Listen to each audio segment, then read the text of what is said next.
pessoal que não entende, nunca estudou o assunto, acha que é o seguinte: o comunismo, o sujeito toma o poder e diz, agora é o comunismo, turma, agora toda a propriedade é estatal. Isso só na cabeça de jumento. Karl Marx dizia que a propriedade tem de ser estatizada progressivamente, lentamente, através da taxação progressiva.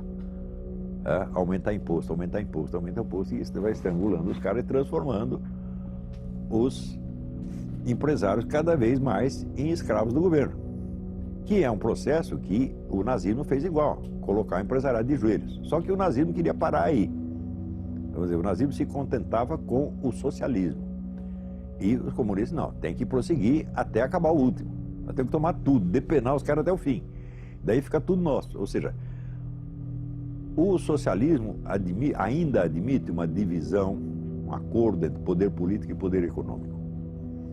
No comunismo, o poder econômico é totalmente absorvido no poder político. Esta é a diferença. Então, quer dizer, o nazismo era socialista, mas não era comunista. Ou seja, ele não pretendia chegar a uma estatização completa. O comunismo diz que pretende chegar, mas não pretende chegar. A estatização completa é uma cenoura de burro. Ela é impossível. O von Mises já demonstrou isso aí em 1920, no livro Socialismo, Análise Econômico-Sociológica. O raciocínio dele é muito simples. Se não existe mercado, as coisas não têm preço. Se não tem preço, não tem cálculo de preço. Se não tem cálculo de preço, não tem planejamento econômico, portanto não tem socialismo nenhum. Então, o socialismo só é possível se você conservar uma área residual de capitalismo bem grande, como na própria União Soviética se conservou. Hoje sabe-se que 50% da economia soviética, ainda sob o próprio Stalin, era economia privada, clandestina, mas que o governo tolerava. Tanto é que quando caiu o regime, tinha lá vários bilionários. Pois é, de onde surgiram os bilionários? Então, eles já estavam todos lá, ganhando muito dinheiro. Então, assim, não existe conflito entre capitalismo e socialismo, não existe nenhum. Capitalismo, sabe o que quer dizer capitalismo? Quer dizer economia. Só existe economia. Existe economia feudal, existe economia capitalista e existe economia fascista ou socialista, que é o meio a meio. É só isso que existe. Comunismo não existe e não vai existir jamais. Ele não pode existir. Não só porque é materialmente impossível, mas porque se a Revolução Comunista alcança os seus objetivos, alcança o seu poder total e diz, agora estamos na plenitude do comunismo, então eles não têm mais esse futuro em nome do qual eles podem exercer a sua autoridade no presente. Eles não representam mais o futuro, eles representam apenas o governo presente, então eles viraram telhado de vidro.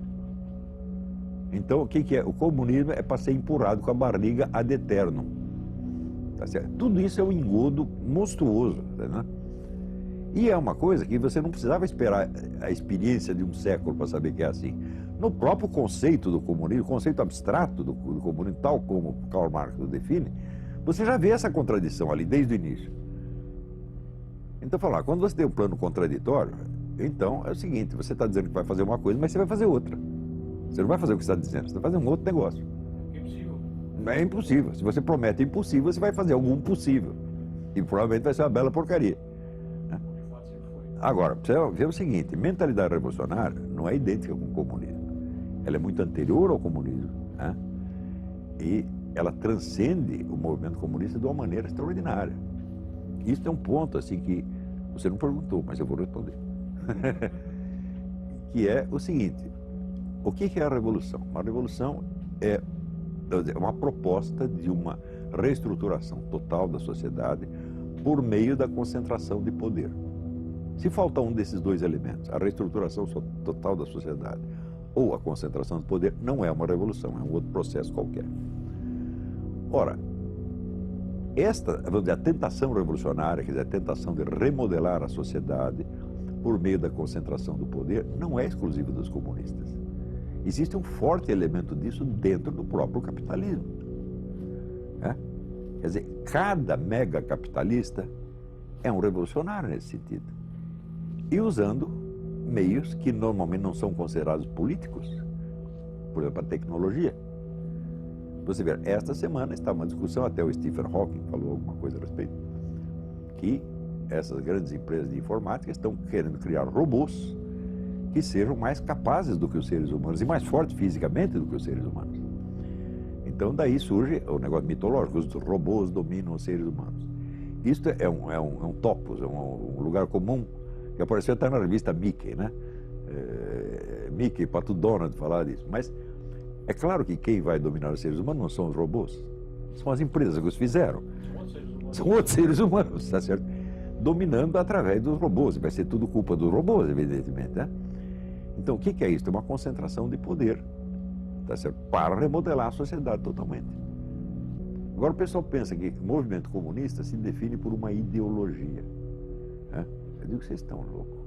Nasceram ontem, não estudaram nada, absolutamente nada. O movimento comunista já trocou de ideologia 1 bilhão de vezes, né? Se você ver, Karl Marx começa dizendo que o movimento socialista é a expressão do interesse objetivo do proletariado. Passados 100 e poucos anos, o teórico novo do movimento comunista, Ernest Laclau, diz o seguinte: a propaganda do partido cria a classe social que ele em seguida vai representar.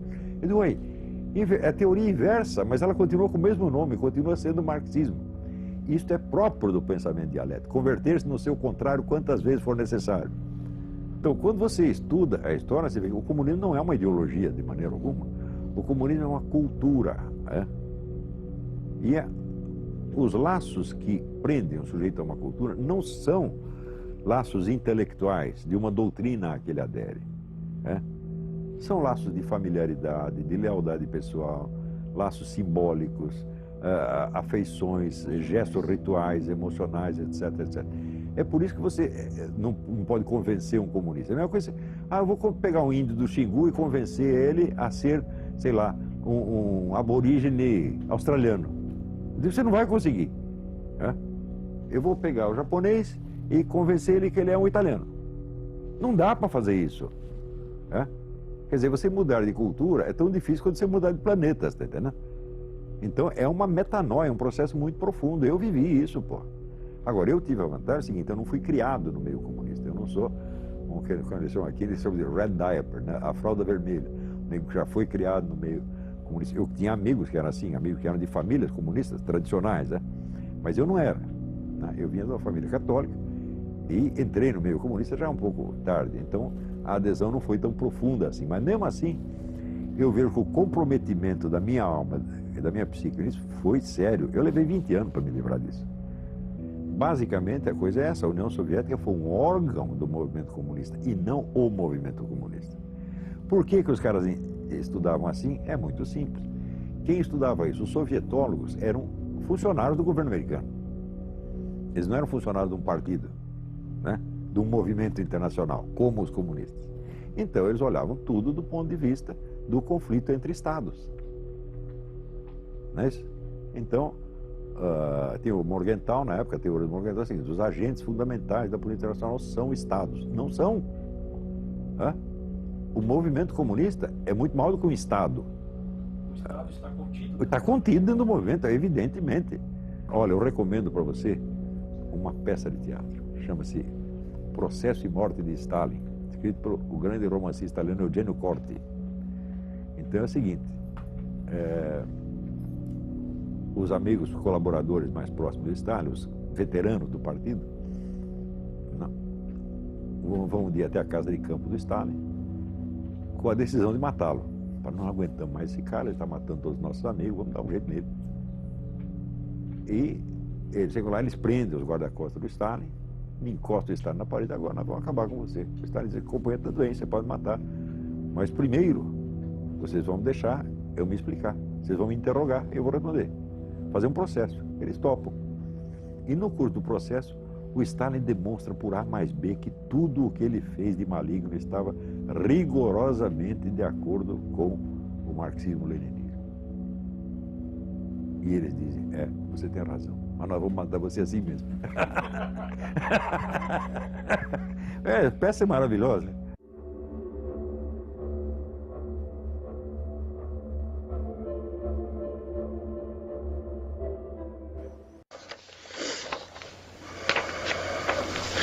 Agora aqui, o Arthur Pires Silva me pergunta: muitos marxistas dizem que é muito pobre e redutor associar as ideias marxistas às práticas nos países socialistas e comunistas. Mas eu digo: mas escuta, Isso é uma característica permanente da mentalidade revolucionária. O revolucionário nunca é responsável por aquilo que faz. Nunca. Assumir a responsabilidade pelos seus atos e pelas consequências dos seus atos é contrário à lógica da mentalidade revolucionária. Então é o seguinte, o sujeito faz uma revolução no país, toma o poder, implanta o regime comunista, mata a gente pra caralho, reduz o país à miséria, e daí diz, mas isso não é o comunismo. O comunismo é lindo, portanto esta merda que eu fiz não pode ser o comunismo. Então, o que faz? Ele tem o direito de fazer toda a merda que quiser e a imagem do comunismo permanece linda e pura e intocável. Mas quem não percebe que isso é empulhação? Então, experimente aplicar o mesmo raciocínio, né, ao capitalismo. Você pega um país que deu errado e diz, mas isso não é um país capitalista que deu errado, diz, mas isso não é capitalismo. Por exemplo, você pega os altos níveis de corrupção que tem aí nas grandes firmas hoje em dia, e daí os caras vão dizer, mas isso não é o capitalismo. Eu digo, não, isso é o capitalismo sim. Não existe capitalismo sem o risco das fraudes, porra. Então, você, quando quer uma coisa, quando você quer a causa, você tem que querer a consequência. Agora, você pode lutar para atenuar ou suprimir as consequências. Agora, se você quer o socialismo, meu filho, você quer repressão, você quer genocídio, você quer miséria, você quer sofrimento para todo mundo, é isso que você quer na realidade. Mas quer que a imagem do comunismo continue intacta e sacrossanta. Então é claro que isso é uma vigarice, porra. Só que essa vigarice não é ocasional, não é que eles estão sendo hipócritas. Não, eu já expliquei que isso é, vamos dizer, que o descompromisso com as consequências de seus atos faz parte estrutural da mentalidade revolucionária. Por quê? O revolucionário age em nome do futuro. Então, em nome do futuro, ele quer reunir uma autoridade e um poder grande no presente. E ele legitima essa autoridade e esse poder com base numa promessa de futuro. Quando é o futuro?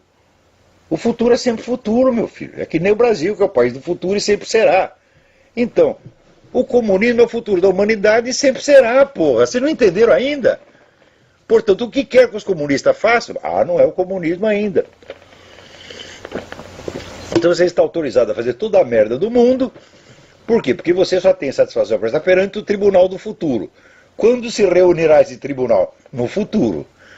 Então, à medida que eles vão avançando, o futuro vai avançando, você vai empurrando aquilo com a barriga.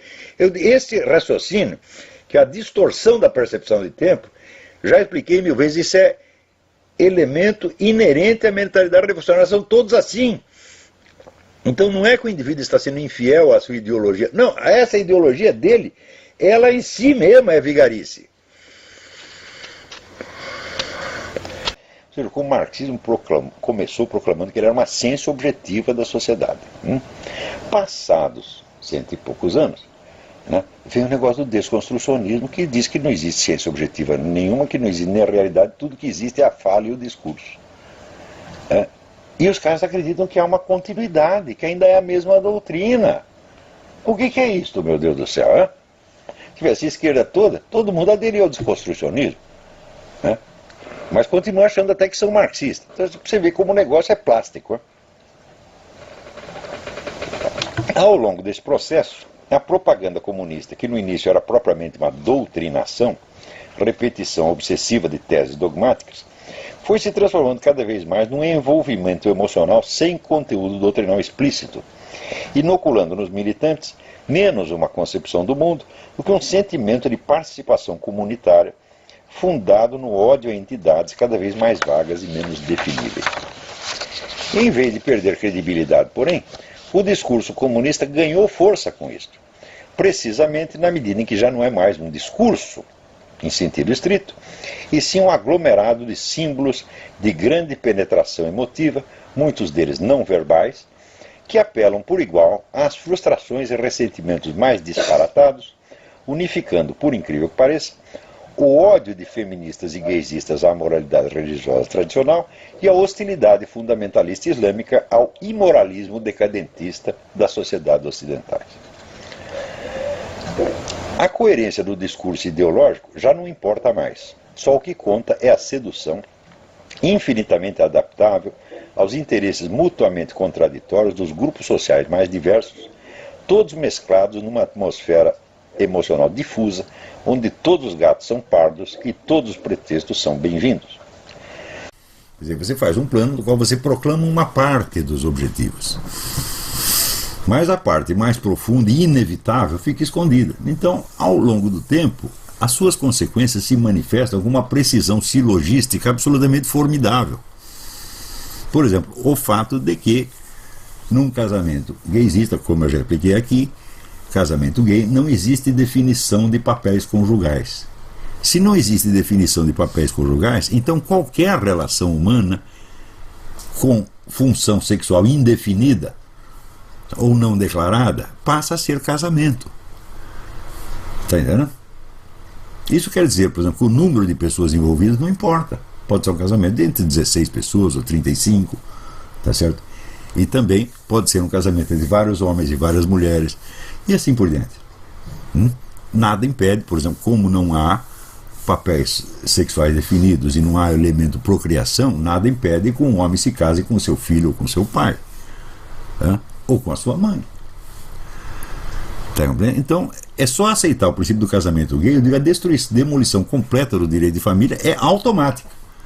Ainda que ninguém a perceba na hora, com o tempo você vai ver, vai entrar um processo aqui, outro ali, os juízes vão conceder coisas como já concedeu no Brasil, a reconhecer um casamento entre um homem e duas mulheres, e assim por diante. Isso é absolutamente inevitável. Quando você demole o direito de família, você demoliu praticamente, vamos dizer, a espinha dorsal da sociedade.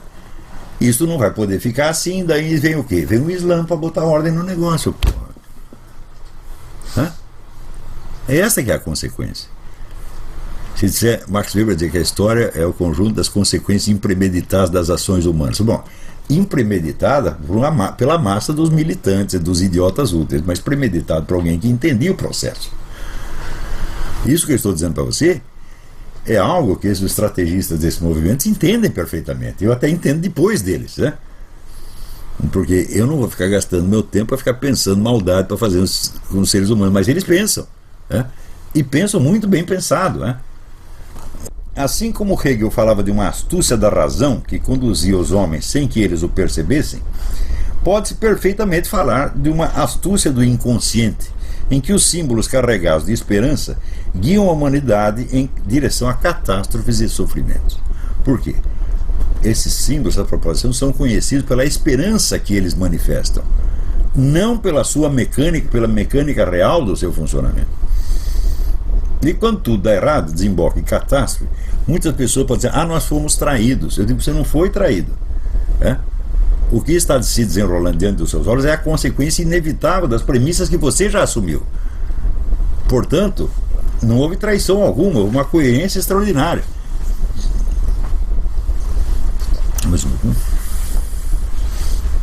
Um exemplo é o projeto socialista, que se apresenta como socialização dos meios de produção em nome de uma sociedade sem classes. Por trás desses slogans, o socialismo é substantivamente a unificação do poder político com o poder econômico, dissolvendo uma das principais garantias da liberdade na sociedade capitalista e anunciando a formação de uma superclasse governante onipotente e praticamente indestrutível. Os caras têm todos os meios na mão. Você vê, numa sociedade capitalista, você tem inúmeros meios de você subir na vida. Tá certo? Inclusive fazendo propaganda socialista, ou fazendo propaganda gaysista. Quanta gente não vive disso hoje? Quantos meios você tem de subir dentro de uma sociedade socialista? Arrumar a carteirinha do partido. Isso no Brasil, inclusive, já está sendo adotado. Esses meios subsidiários, eles só valem quando são abençoados pelo partido. A profecia embutida não é discernível somente na formulação das teorias e propostas. Quer dizer, discernível uma vez que você diagnosticou, você precisa raspar a linguagem metonímica para encontrar do que estão falando mesmo. Preste bem atenção, então não é um ideal magnífico que deu errado. O ideal não era magnífico, o ideal já era feio desde o início. mas é que você o expressou metonimicamente. Você expressou por algumas qualidades que você pretendia realizar por meio daquilo, sem você descrever qual era a sucessão real das ações que você ia empreender para fazer aquilo. Não é uma questão de fins e meios, né? O fim maligno já está definido no início junto com o fim benigno, né? Quando aí você pega o fim benigno e passa a designar o projeto inteiro só por aquela parte. Então isso é norma geral, meu filho, né? Você, por exemplo, pega o negócio do abortismo. Nós queremos os direitos reprodutivos, né? Eu digo, sim, você quer os seus direitos reprodutivos, mas para isso você vai ter que matar pessoas. Mas você não pode dizer que é matar pessoas, você tem que contar raciocinando metonimicamente. Não é isso? Então, qual é a prova que você tem de que um feto não é uma pessoa humana? Você diz, bom, você não pode provar que um feto já é uma pessoa humana. Eu falei, também não pode provar que não. Então, no caso de dúvida, tá certo? Você está arriscando a vida de alguém que pode ser um ser humano. Isso é inevitável, né? E o projeto abortista implica a decisão de correr esse risco. Não, nós vamos matar antes de saber se é humano ou não. É? Então, esta é a substância do projeto abortista. É correr, induzir as pessoas a correr um risco moral formidável. Então, esta é a substância. Mas, metonimicamente, nós olhamos apenas para os direitos reprodutivos das mulheres, o direito que a mulher tem sobre o seu próprio corpo. É, obviamente, uma metonímia, né? Uma figura de linguagem. Então, na hora que você treina as pessoas para discutir em torno de figuras de linguagem, é claro que a discussão nunca vai dar nada, só vai criar mais confusão. Por quê? Porque o objeto da discussão está ausente. Você está discutindo uma coisa, mas você proíbe que a coisa entre na sala. Fala, nós vamos discutir somente aqui as suas qualidades verbais. Você mesmo sai para lá. Tá certo? É claro que isto produz loucura. Esses dias saiu um artigo do David Kupelian no WorldNet dele, falando da epidemia de loucura que está tendo nos Estados Unidos. Quer dizer, o número de casos de demência, suicídio, etc., nos últimos 5 anos, graças ao Obama, né? O que cria isto? Quer dizer, a atmosfera geral de mentira, de falsidade, de hipocrisia deixa as pessoas completamente desorientadas. Elas não sabem mais o que é verdade e o que é erro. E entram em estado de desespero, né? Então, eu até botei lá no artigo, sugeri, seu Kupelian, por favor, leia o livro Snapping. Snapping é esse barulho aqui, não tem tradução em português, né? É um livro que foi publicado nos anos 80. A autora se chama-se Flo Conway e Jim Siegelman. E o título inteiro é Snapping, America's Epidemic of Sudden Personality Changes. A epidemia americana de súbitas mutações de personalidade. E ela estuda pessoas que entraram em seitas tipo Rajneesh, Moon, etc., e se submeteram a exercícios e práticas psíquicas destrutivas que mudaram a sua personalidade a ponto que elas mesmas não se reconheciam mais. E eles chamaram esse quadro psicose informática. Eu digo, muito bem, isto que nos anos 70, 80 você observava dentro dessa esfera de seitas, isso passou a ser aplicado sobre a sociedade inteira através da mídia e do sistema educacional. Se você ler o livro do Pascal Bernardin, Maquiavel Pedagogo, que tem a tradução brasileira, tá certo? Você verá que todas as técnicas pedagógicas utilizadas uniformemente no mundo inteiro por imposição da ONU são técnicas de manipulação psicológica, não são técnicas pedagógicas de maneira alguma, são técnicas de induzir mudanças comportamentais sem que a própria vítima perceba. Isso é exatamente o que se usava nessas seitas. Então, o snapping, agora, é curioso, porque o Kupelian, que não leu esse livro, ele não mencionou o livro, ele diz que agora tem uma epidemia de snapping nos Estados Unidos. É quase o mesmo título do livro que não leu. Quer dizer, aquilo que acontecia nos anos 70, 60, 70, 80, por uma pequena parte da população, onde você via a inteligência das pessoas, como que ia laceando, até ceder completamente. Eu vi uma entrevista de uma moça francesa na televisão que ela estava tão atônita, ela dizia, Não, eu não quero mais saber a verdade a respeito do que tinha acontecido. Eu não quero a verdade da minha vida mais, não precisa mais. Eu já tinha chegado na última desistência, né? Também eu vi um documentário, depois ele sumiu, onde um sujeito da seita Rajneesh, ele colocou os seus pés dentro de uma tina com cimento, esperou o cimento endurecer e pediu que o jogassem na piscina. Né? E eu vi, né, no Brasil havia um engenheiro de origem indiana que uma secretária dele desapareceu e ele começou a investigar, né? Uma vez ele viu a secretária no meio da rua com um bando de jovens gritando, cantando, etc. Ele quis saber o que era e descobriu que era a tal da seita Love Family, ou Meninos de Deus. E ele ficou curioso, começou a estudar esse negócio e juntou lá uma documentação na casa dele, que uma vez fui eu e um promotor público para ver aquilo, e então aparecia o chefe da seita, que chama David não sei das quantas, explicando que os pais têm que fazer suruba com os seus bebês a partir dos 4 anos de idade. E era assim, e a coisa inclusive contada pela filha do fundador. Ela ficou revoltada com o pai, contou tudo, tá?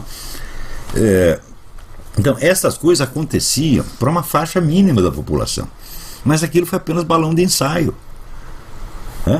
Hoje essas técnicas, a imposição dessa monstruosidade é geral. Você vê toda essa campanha de favorecimento da pedofilia que está acontecendo diante dos nossos olhos. É o David não sei das quantas, que agora virou ministro da Educação, tá entendendo? Virou diretor de grande empresa de mídia. Então, quer dizer que aquele quadro de psicose informática que esse Conway e Sigelman escreviam nesse livro nos anos 70, 80, agora é geral. É sobre toda a sociedade. Então é claro que essas seitas foram criadas como laboratórios experimentais de técnicas psicológicas que depois iam ser aplicadas em massa, e estão sendo. Quando eu me referi a isso no livro Jardim das Aflições, que é um livro de 96, eu dizia, olha, o estudo dessas técnicas é a coisa mais importante para você entender o que vai acontecer nas próximas décadas. Passada uma década apenas, aparece o livro do Pascal Bernardin, Maquiavel Pedagogo, mostrando que tudo aquilo, todas aquelas técnicas que foram criadas para a dominação psíquica, para destruir a psique das pessoas, do quadro fechado das seitas, já estava sendo utilizado universalmente por imposição da ONU.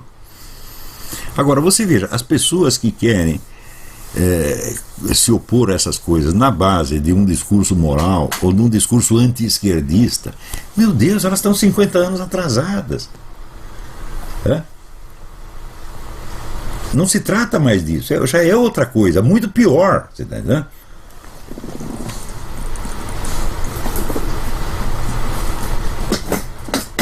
Então, a velha regra do Sun Tzu, conhece o teu inimigo. Eu digo, bom, parece que o pessoal conservador, cristão, etc., quer fazer o anti-Sun Tzu, não conheça o seu inimigo, né? Dê tiro no escuro. É o que eles estão fazendo. Todo o pessoal está fazendo isso. Todo o pessoal evangélico, católico, só dá tiro no escuro.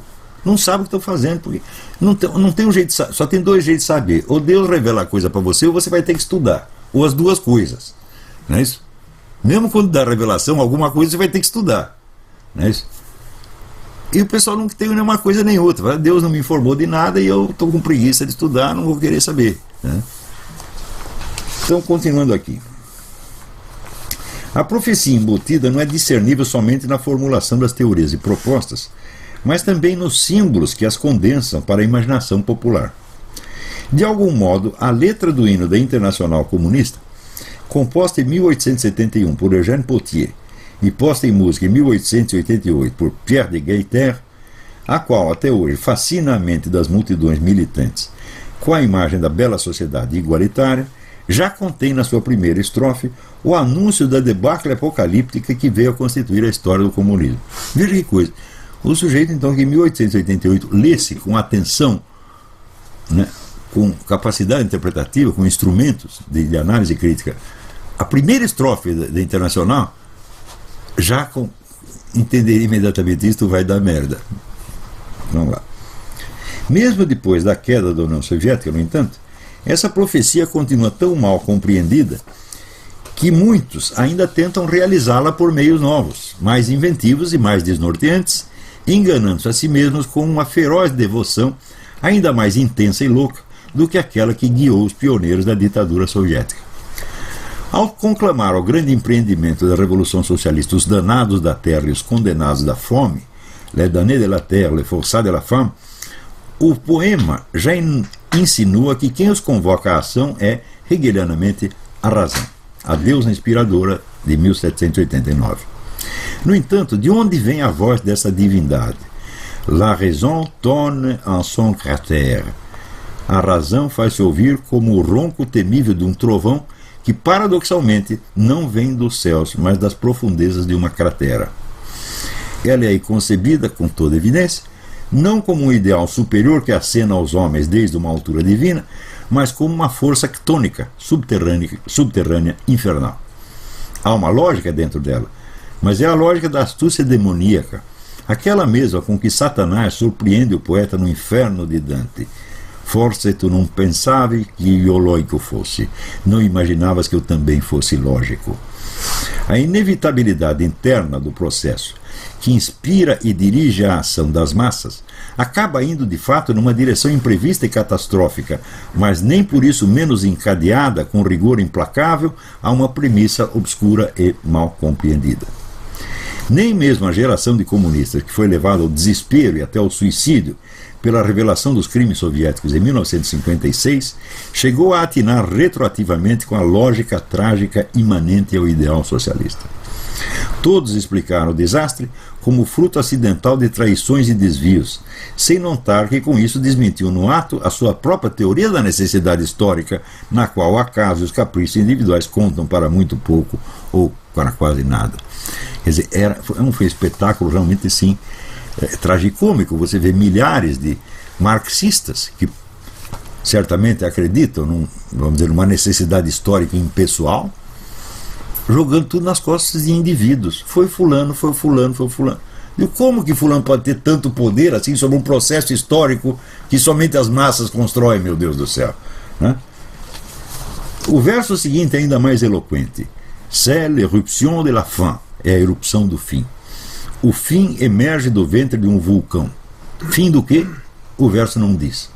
A recepção metonímica aceita sem exame que é o fim das injustiças. Mas, com toda evidência, a expressão o fim, desacompanhada de um genitivo explícito, anuncia somente morte e destruição. E as palavras que vêm em seguida ressoam com um tom ainda mais sinistro. Du passé faisons table rase. Façamos tábua rasa do passado.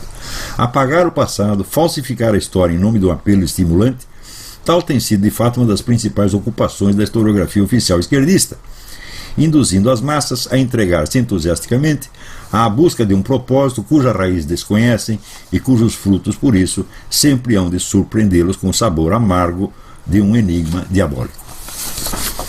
Quer dizer, essa é a lógica diabólica, né? Ela é sempre lógica. Outra pessoa. Tem outro na linha, vamos lá. Alô, Lavo? Eu? Tá ouvindo? Estou perfeitamente. Tudo bem, é o Marcos está falando aqui? Marcos? Eu mesmo, de Porto Alegre. Tudo bem? Tudo bem, e o senhor? Tudo certinho, graças a Deus. Ah, maravilha. Não, o seguinte, olha só, eu tô fazendo um esforcinho aqui para ler o livro negro do comunismo, né? É um calhamaço bem grande, né? E como é que chama? Como é que... Não, o livro negro do comunismo, tô lendo o livro. Nossa, aquilo é uma sangueira, rapaz. O negócio Nossa, assim, enfim, e ainda está incompleto, né? Depois saiu um sobre o terceiro mundo, específico sobre o terceiro mundo. Os mesmos autores reunidos fizeram agora o terceiro mundo. Tem um que é cortar o mal pela raiz, né? Grave. Quem quer que seja defensor dessa coisa retroativamente, entra no caso, vamos dizer, isso é crime pelos tribunais internacionais. Quer dizer, você defender retroativamente o regime genocida é considerado cumplicidade moral com genocídio, mesmo retroativamente. É que o que faz, por exemplo, no país, esse PCdoB, tá certo? Diz aí que o vice-presidente tá ruim e tal. Se o vice-presidente, né, entra em licença, ou acontece algum negócio para ele, e entra o presidente da Câmara, vai ser o Aldo Rebelo, presidente do Brasil, o homem do PCdoB, que é um partido que não deveria poder existir, partido genocida, filha da puta, partido maoísta, passou a vida justificando aquela merda que o Mao fazia lá. Como é que admite existir uma coisa dessa? É a mesma coisa de fundar um partido nazista, é a mesma coisa de fundar a Al-Qaeda brasileira. Pois é. E tem uma parte aqui do livro, na edição brasileira, que é o parágrafo que vai da página 44 a 45, que os autores falam o seguinte, que tem um motivo pessoal que é um motivo pessoal juntou-se às razões gerais para empreender esse trabalho sobre memória e sobre história. Eles dizem aqui que, aqui diz a frase, né, se seus autores a conduzem incansavelmente, é por terem a consciência de que não se pode deixar a uma extrema-direita cada vez mais presente o privilégio de dizer a verdade. Olha, eu duvido particularmente que os caras tenham feito um livro inteiro desse tamanho e dado esse tipo de justificativa pessoal, Olha, né? se não existisse a extrema-direita, porra, isso tudo teria sido escondido. E cada vez que alguém chama o sujeito de extrema-direita, cuidado com esse negócio, porque, por exemplo, aqui teve toda essa campanha para dizer que o Joe McCarthy era perseguidor de inocentes, acusou um montão de inocentes. Hoje em dia tem prova, depois que abriram os arquivos de Moscou, todos aqueles caras que o McCarthy acusou eram agentes do comunismo mesmo. Quer dizer, ele não está falando aquilo por ser extrema-direita, não está falando porque é verdade. Claro que tem cara de extrema-direita, tem sim. Quer dizer, um cara que prega o governo autoritário, quer botar todo mundo na cadeia, quer fuzilar comunista. Olha aqui, os comunistas mataram 100 milhões de pessoas na mais branda das hipóteses.